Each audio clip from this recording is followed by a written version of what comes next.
Assalamualaikum warahmatullahi wabarakatuh.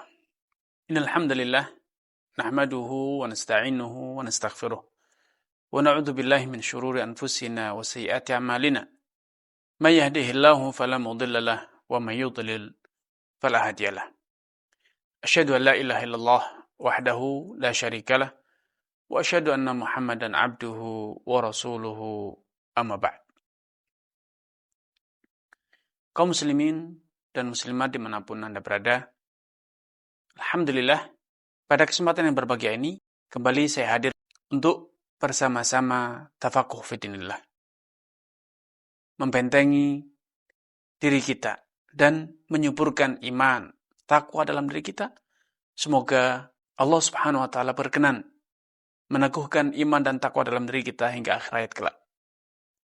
Salat serta salam tidak luput untuk kita aturkan kepada junjungan kita Nabi Muhammad SAW, keluarga dan juga sahabat-sahabatnya yang telah membuktikan ketulusan niat, kesungguhan perjuangan, dan pengorbanan tanpa batas demi tegaknya dinul Islam. Semoga Allah Subhanahu wa taala berkenan mempersatukan kita dengan sahabat Rasulullah SAW kelak di dalam jannahnya. Amin ya rabbal alamin. Kaum muslimin dan muslimat dimanapun Anda berada, kalau Anda mengetahui apa yang terjadi dan dialami oleh para penghuni kuburan di alam kuburnya, apalagi Anda berkesempatan untuk menyaksikannya langsung atau minimal mendengarnya, niscaya Anda tidak akan pernah bisa menikmati kesenangan dunia, walaupun itu kesenangan yang paling menyenangkan, yaitu memiliki istri yang cantik jelita, menggaulinya. Anda tidak akan bisa, tidak akan kuasa menggaulinya karena hati Anda hanyut dalam rasa takut yang tidak pernah terbayang. Rasulullah SAW suatu hari menyatakan, laula alla tadafanu. Kalaulah bukan karena aku khawatir, kalian akhirnya tidak mau menguburkan orang yang mati dari kalian, niscaya akan la sa'altullah an yusmi'akum sya'an min adzabil qabr. Niscaya akan aku pinta kepada Allah, niscaya akan berdoa kepada Allah agar Allah berkenan memperdengarkan kepada kalian sedikit saja dari siksa alam kubur. Na'udzubillah. Sekedar mendengar saja menjadikan orang tidak lagi berani menguburkan seseorang, apalagi sampai menyaksikannya. Na'udzubillah. Na'udzubillah. Karena itu dahulu Nabi SAW setiap kali mengingat kuburan, setiap kali mengingat kematian, beliau begitu khawatir. Beliau dari raut wajahnya begitu nampak akan raut wajah orang yang tegang. Kenapa? Karena memang pemandangan di alam kubur, pemandangan yang begitu dahsyat. Tidak ada pemandangan yang lebih dahsyat di alam kubur. Di alam kubur ada orang yang disiksa, menjerit kesakitan, melengking. Lengkingannya tidak pernah terdengar di dunia. Saking sakitnya siksa al-kuburan. Sebagaimana di alam kubur terdapat kenikmatan.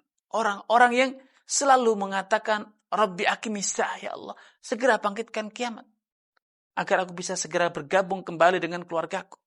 Subhanallah. Ya, kuburan. Satu pemandangan, satu kehidupan yang hari ini banyak kita lalaikan, banyak kita abaikan.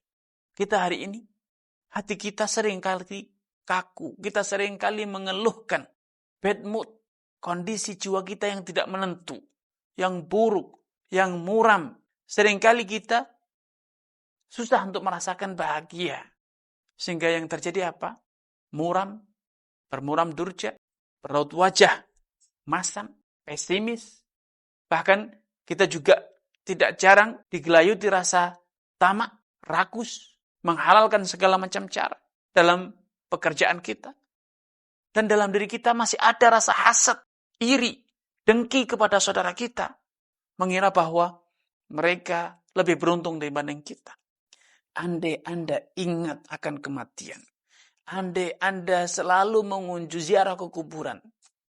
Andai Anda mampu membayangkan bahwa suatu hari Anda akan hidup seorang diri tanpa teman selain amalan Anda sendiri.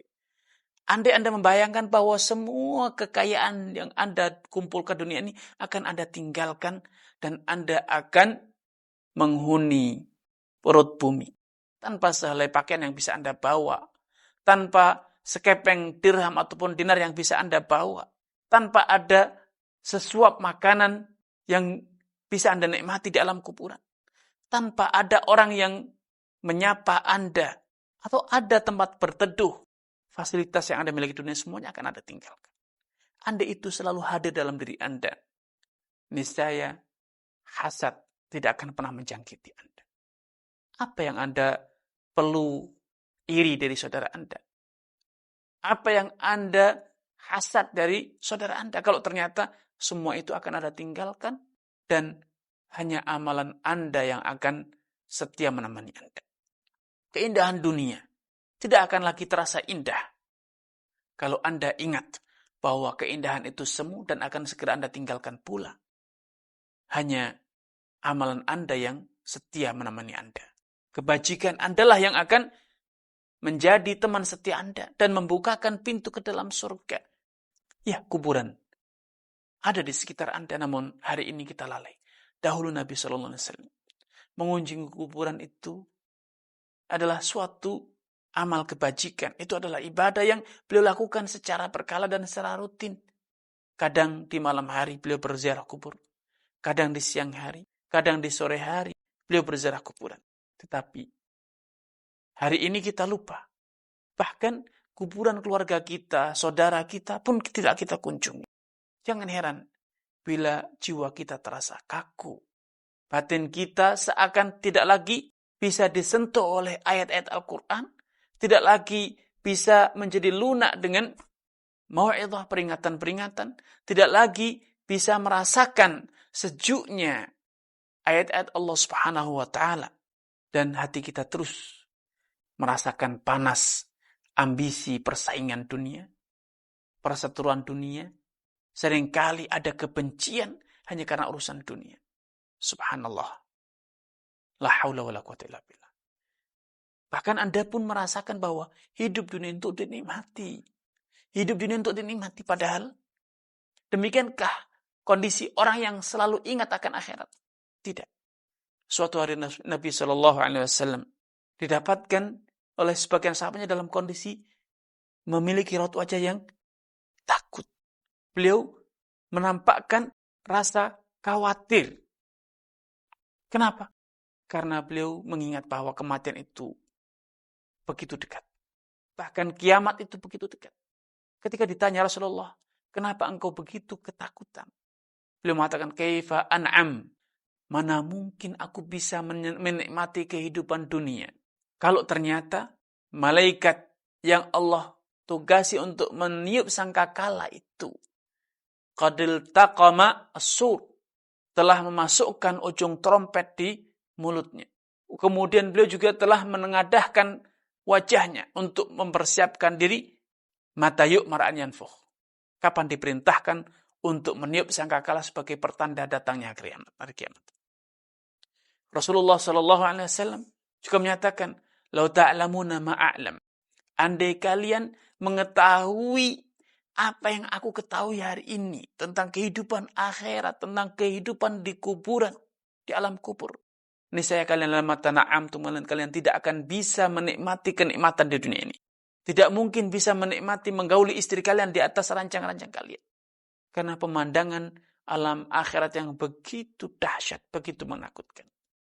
Karena ikhwatul iman, mari kita kunjungi kuburan, mari kita berziarah kubur. Kita berhenti sejenak untuk menghayati, merenungi alam kubur. Suatu saat kita yang akan menjadi penghuni. Suatu saat kita akan menyusul cepat atau lambat. Karena itu bertanyalah kepada diri Anda, apa yang telah Anda siapkan untuk menjadi bekal Anda menjalani kehidupan di alam barzah, kehidupan di alam kubur kelak. Semoga apa yang disampaikan ini menggugah kesadaran kita. Kurang dan lebihnya saya maaf. Billahi taufiq wal hidayah. Wassalamualaikum warahmatullahi wabarakatuh.